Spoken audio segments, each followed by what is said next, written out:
Sweet revenge ಇದೊಂದು ಒಳ್ಳೆ story. 1988 ಹಾಗೂ 1965ನೇ ಇಸವಿಯಲ್ಲಿ ನಡೆಯುವ ಸಸ್ಪೆನ್ಸ್ ಸ್ಟೋರಿ. ತುಂಬಾನೇ ಚೆನ್ನಾಗಿದೆ. ಸ್ಕಿಪ್ ಮಾಡದೆ ಫುಲ್ ವಿಡಿಯೋ ನೋಡಿದ್ರೆ ಮಾತ್ರ ಅರ್ಥ ಆಗುತ್ತೆ. 1988 ಮತ್ತು 1965 ಇಸವಿಯ ಎರಡು ಟೈಮ್ ಲೈನ್ ಮಧ್ಯದಲ್ಲಿ ಎಕ್ಸ್ಪ್ಲೈನ್ ಮಾಡ್ತಾ ಇದ್ದೀನಿ. ಪ್ಲೀಸ್ ಸಬ್ಸ್ಕ್ರೈಬ್ ಮಾಡಿ, ಶೇರ್ ಮಾಡಿ, ಸಪೋರ್ಟ್ ಮಾಡಿ. ರಿವಾಲ್ವಿಂಗ್ ಚೇರಿನಲ್ಲಿ ಕುಳಿತುಕೊಂಡು ಎದುರಿಗಿದ್ದ ಗೋಡೆಯ ಗಡಿಯಾರದತ್ತಲೇ ನೋಡುತ್ತಿದ್ದ ಪರಶುರಾಮ್ ಸಮಯ ಹತ್ತಿರವಾಗುತ್ತಿದ್ದಂತೆ ಅವನಲ್ಲಿ ಕಿರು ಬೆವರು ಮುತ್ತುತ್ತಿತ್ತು. ಇದು ಅವನ ಮೊದಲ ಪರೀಕ್ಷೆ. ಭವಿಷ್ಯವೇ ಈ ವಿಜಯದ ಮೇಲೆ ಆಧಾರಗೊಂಡಿತ್ತು. ಅದು ಸಾಧಾರಣ ಭವಿಷ್ಯವಲ್ಲ, ಉಜ್ವಲವಾದ ಭವಿಷ್ಯ. ಕಡುಬಡತನದ ಸ್ಥಾಯಿಯಿಂದ ಅತಿ ಸಂಪನ್ನ ಸ್ಥಾಯಿಯತ್ತನ ಪಯಣ. ಗಡಿಯಾರ 11 ಬಾರಿಸಿತು. ಅಂದರೆ ಆಕ್ಷನ್ ಪ್ರಾರಂಭವಾಗಿರುತ್ತದೆ. ಕರ್ಚೀಫ್ನಿಂದ ಬೆವರೊರೆಸಿಕೊಂಡು ಎದ್ದು ಅತ್ತಿಂದಿತ್ತ ತಿರುಗಾಡಲಾರಂಭಿಸಿದ. ಟೆನ್ಷನ್ ಗಳಿಗೆಗೂ ಜಾಸ್ತಿ ಆಗುತ್ತಿತ್ತು. ಹರಾಜು ಮುಗಿಯಲು 2 ನಿಮಿಷಗಳ ಅವಧಿ ಇತ್ತು. ಅಲ್ಲೆಲ್ಲ ಸಮಂಜಸವಾಗಿ ಆಗುತ್ತದೆಯೇ? 70,000 ರೂಪಾಯಿಗಳ ವ್ಯವಹಾರ. ಸತ್ಯಪಥವನ್ನು ನಿಲ್ಲಿಸಿ ಗಡಿಯಾರದ ಸೆಕೆಂಡ್ ಮುಳ್ಳನ್ನೇ ನೋಡುತ್ತಾ ನಿಂತು ಬಿಟ್ಟ. 11:04 ನಿಮಿಷವಾಯಿತು. ಅಂದರೆ 1 ನಿಮಿಷ. ಸೆಕೆಂಡ್ಸ್ ಮುಳ್ಳು ಕೊನೆಯ ನಿಮಿಷದತ್ತ ಹೊರಟಿತ್ತು. ಅವನೆದೆಯ ಬಡಿತದ ವೇಗ ಜಾಸ್ತಿ ಆಯಿತು. ದೇವಕಿ ಮ್ಯಾನೇಜ್ ಮಾಡಬಲ್ಲಳೆ? ಆ ಟೆನ್ಷನ್ನಲ್ಲೂ ಅವನಿಗೆ ನಗು ಬಂತು. ತಾನು ಸಿಲ್ಲಿಯಾಗಿ ಯೋಚಿಸುತ್ತಿದ್ದೇನೆ ಎಂದುಕೊಂಡ. ಇಲ್ಲವಾದರೆ ದೇವಕಿಯ ಪ್ರತಿಭೆಯನ್ನು ಅನುಮಾನಿಸುವುದೇ? ಪಾಂತ ಚೀಟಿ ಫ್ರೆಂಡ್ಸ್ ಕಂಪನಿಯಲ್ಲಿ ಅವಳ ಪ್ರತಿಭೆಯನ್ನು ಆಕ್ಸನ್ನಲ್ಲಿ ನೋಡಿದ ಮೇಲೆ ಅವಳಿಗೆ ಅಲ್ಲಿಗಿಂತಲೂ 2ರಷ್ಟು ಸಂಬಳ ಕೊಟ್ಟು ತನ್ನ ಚಿಟ್ ಫಂಡ್ ಕಂಪನಿಗೆ ತೆಗೆದುಕೊಂಡಿದ್ದ. ಗಡಿಯಾರದ ಮುಳ್ಳು 5-6 ನಡುವೆ ಬಂದಿದ್ದು. ಮೇಜಿನ ಮೇಲಿನ ಫೋನು ಎದೆಯೊಡೆಯುವಂತೆ ಶಬ್ದ ಮಾಡಿತು. ಒಂದೇ ಹಾರಿಗೆ ಹೋಗಿ ಫೋನ್ ರಿಸೀವರ್ ಕೈಗೆತ್ತಿಕೊಂಡ. ಪರಶುರಾಮ್ ಎಂದ. Good morning sir. ದೇವಕಿಯ ಧ್ವನಿ ಕೇಳಿಸಿತು. ಏನಾಯ್ತು ದೇವಕಿ? ಸಿವಿಲಿಟೀಸ್ ಮರೆತು ಕಾತರದಿಂದ ಕೇಳಿದ. Success sir. ಸಂತೋಷದಿಂದ ಅವನಿಗೆ ಉಸಿರು ಹಿಡಿದಂತಾಗಿತ್ತು. ಇಷ್ಟಕ್ಕೆ? Maximum bidding sir. Very good, thank you very much. Devaki don't mention sir ಎಂದಳು. ಕರ್ಚೀಫ್ನಿಂದ ಮತ್ತೊಮ್ಮೆ ಮುಖ ಒರೆಸಿಕೊಂಡು ಕೋಣೆಯಿಂದ ಹೊರಬಂದ. ಹಿಕ್ಕಿರಿದ ಜನಸಂದಣಿಯ ನಡುವೆ ಸ್ಕೂಟರ್ ಹಾವಿನಂತೆ ಹರಿದು ಹೋಗುತ್ತಿತ್ತು. 1,00,000 ರೂಪಾಯಿನಲ್ಲಿ 35,000 ಹೋದರೆ 65,000.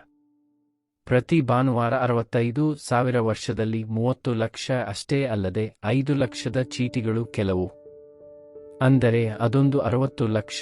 1 ವರ್ಷದಲ್ಲಿ ಸುಮಾರು 1 ಕೋಟಿ ರೂಪಾಯಿ. ಆ ಮೊತ್ತ ಅವನಿಗೆ ಎಕ್ಸೈಟಿಂಗ್ ಆಗಿತ್ತು. ಆದರೆ ಈ ಯೋಜನೆ ಕಾರ್ಯರೂಪಕ್ಕೆ ಬರಲು ಬಹಳಷ್ಟೇ ಶ್ರಮ ಪಡಬೇಕು. ಈ ಗುಟ್ಟು ತನ್ನ ಮತ್ತು ದೇವಕಿಯ ನಡುವೆ ಸಮಾಧಿಯಾಗಿ ಬಿಡಬೇಕು. ರಾವ್ನ ಮನೆಯ ಮುಂದೆ ಸ್ಕೂಟರ್ ನಿಂತುಕೊಂಡಿತು.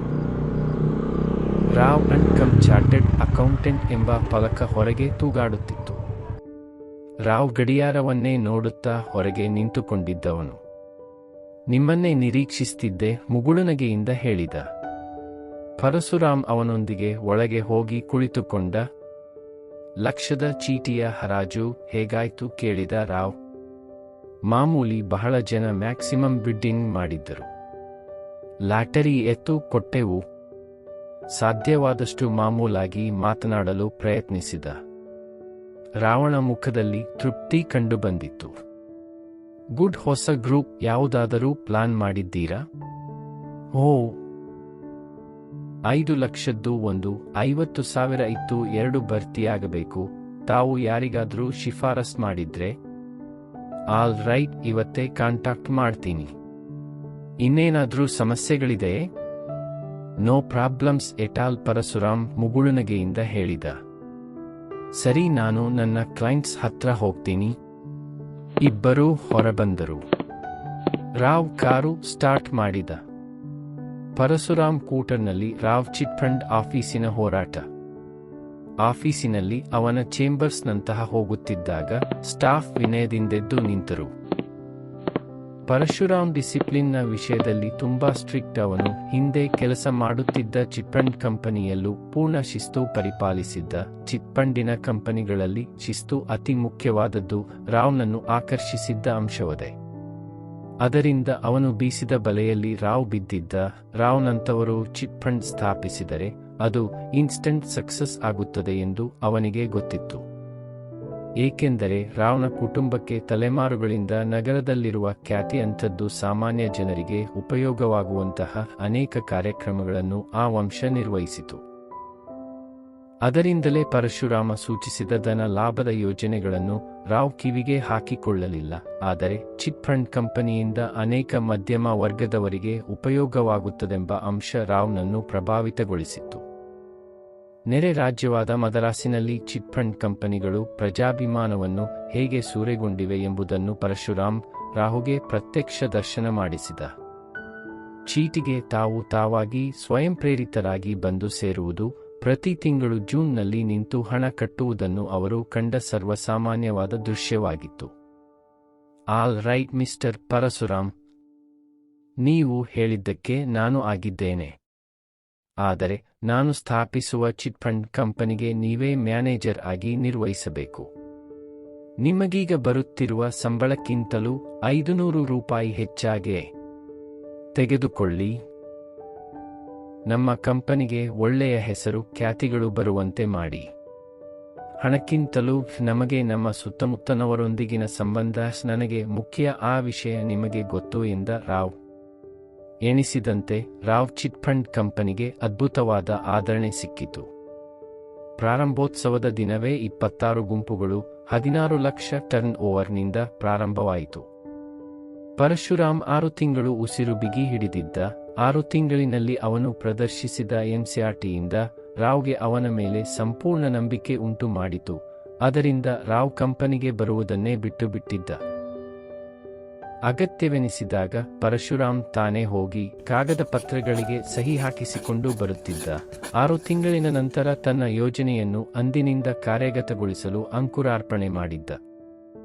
ದೇವಕಿ ಕೊಂಚ ಹೊತ್ತಿನ ನಂತರ ಅವನ ರೂಮ್ಗೆ ಬಂದಳು.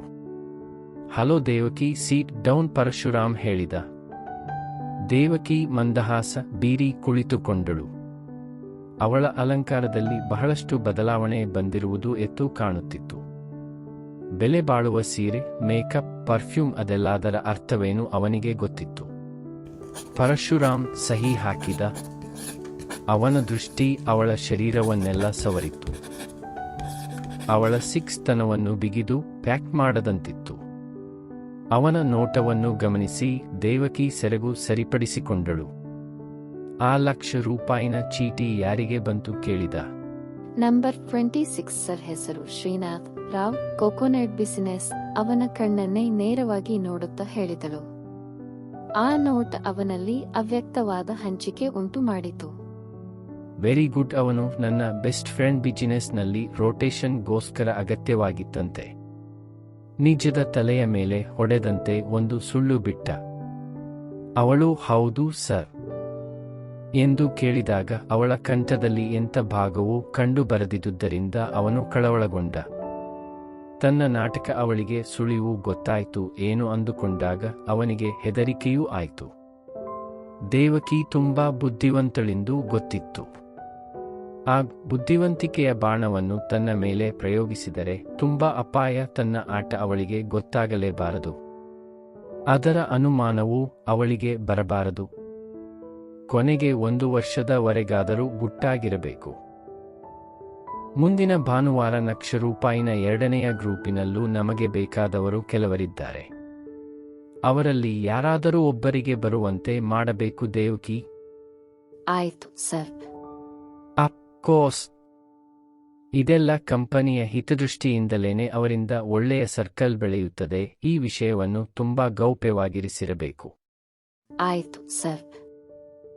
ಇದು ಕೊನೆಗೆ ರಾಯರಿಗೂ ತಿಳಿಯದಿರುವುದು ಕ್ಷೇಮಕರ. ಅವರ ವಿಷಯ ನಿಮಗೂ ಗೊತ್ತಲ್ವಾ. ತುಂಬಾ ಸ್ಟ್ರೈಟ್ ಫಾರ್ವರ್ಡ್. ಅದೇ ಧ್ವನಿ, ಅದೇ ಭಾಗ ರಹಿತ ನೋಟ. ಪರಶುರಾಮ್ ಗೀಕು ಅಳುಕಾಯಿತು. ಅವಳ ಬುದ್ಧಿಶಕ್ತಿ ತನ್ನ ವ್ಯೂಹವನ್ನು ಭೇದಿಸಬಲ್ಲದೆ. ಏನೋ ಅವಳನ್ನು ಬಹು ಎಚ್ಚರಿಕೆಯಿಂದ ಗಮನಿಸುತ್ತಿರಬೇಕು ಎಂದುಕೊಂಡ. ಥ್ಯಾಂಕ್ಸ್ ಎ ಲಾಟ್ ದೇವಕಿ ಅವಳ ಕಣ್ಣನ್ನೇ ಅಭಿಮಾನದಿಂದ ನೋಡುತ್ತಾ ಹೇಳಿದ.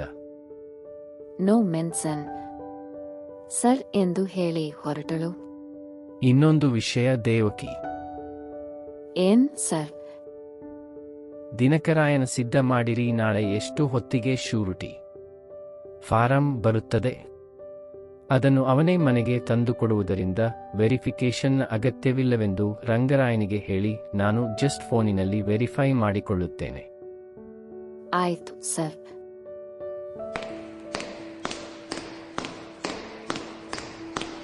ಅವಳು ನಿಷ್ಕ್ರಮಿಸುತ್ತಲೇ ತನ್ನ ಬ್ರೀಫ್ ಕೇಸಿನಲ್ಲಿದ್ದ ಶ್ಯೂರಿಟಿ ಫಾರಂ ತೆಗೆದು 3 ಸುಳ್ಳು ಹೆಸರು ಬರೆದು 3 3 ರೀತಿಯ ಬಿಜಿನೆಸ್ ಬರೆದು 3 ಸಹಿಗಳನ್ನು ತಾನೇ ಮಾಡಿದ. ಮರುದಿನ ಆಫೀಸಿಗೆ ಬರುವ ಹೊತ್ತಿಗೆ 65,000 ರೂಪಾಯಿಗಳ ಚೆಕ್ ಸಿದ್ಧವಾಗಿತ್ತು.